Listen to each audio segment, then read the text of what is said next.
After the war, George Headley was made captain for the 1948 home series against England, an extraordinary achievement for a black cricketer.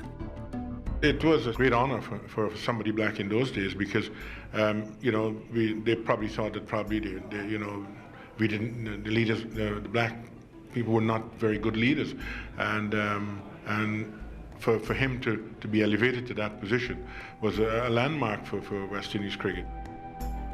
In 1954, Headley, who had been coaching and playing league cricket in England, came home for his last test. Headley's status as a man and as a cricketer in Jamaica is still around. I mean, the main grandstand at Sabina Park is the George Headley stand.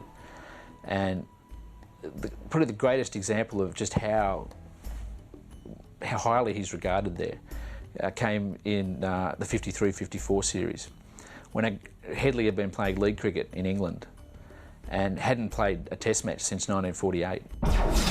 The public in Jamaica actually had an appeal to try and get him back to the Caribbean to play in the series in 1953-54 against Len Hutton's side, even though at that time he was 45 and coaching and playing league cricket in England. There was a public subscription which raised over £1,000 and they brought him back to play in that series, but of course at the age of 45 he really was past his best. But that gives an illustration of the regard in which he was held and the quality of the player that he was. People wanted George Headley back in Jamaica to again lead the way. So our youngsters could look up on George Headley and said, if this man can achieve so much, so can I.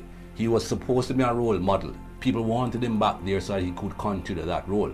People didn't want him in England, far away from Jamaica. No youngsters in Jamaica being able to get close to him to see what he was achieving and to believe that they could achieve as well. So that is why they had this big campaign to get him back home, even at that age.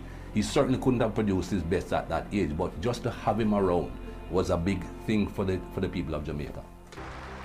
All who met the great man were left with a lasting impression. I met George in '81 and I'm so glad that I did. I spent the day with him in Bridgetown watching a test match. He had a great sense of humour, but he also had a sense of fair play, and one of the English batsmen, Gower or Willie, was given out to a patently poor decision, and George said to me, "Man, that spoils it for me."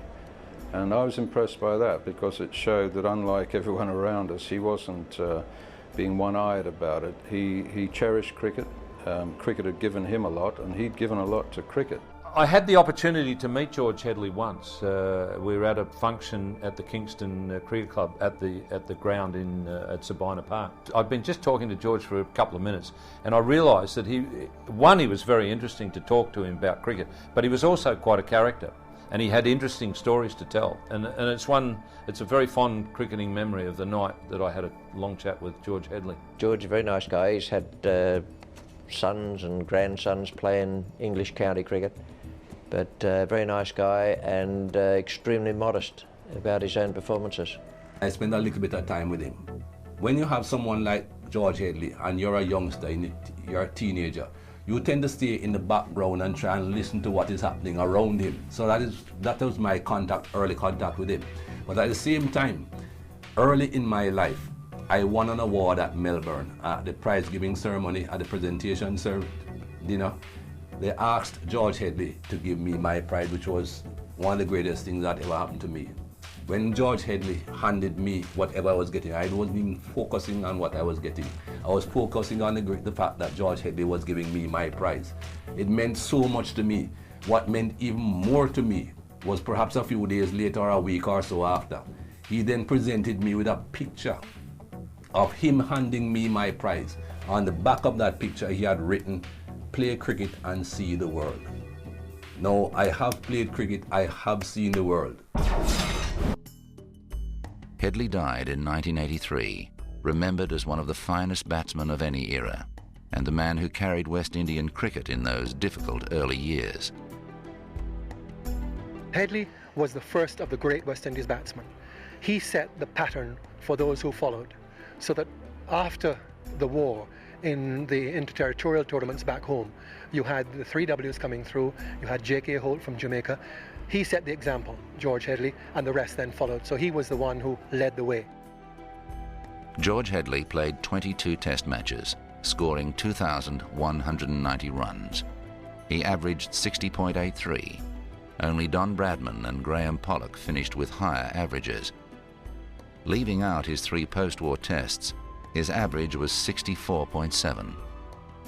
He earned his nickname Atlas for scoring 10 of the first 14 centuries made by West Indian batsmen. And in the 35 innings in which he batted before the war, he top-scored on 15 occasions.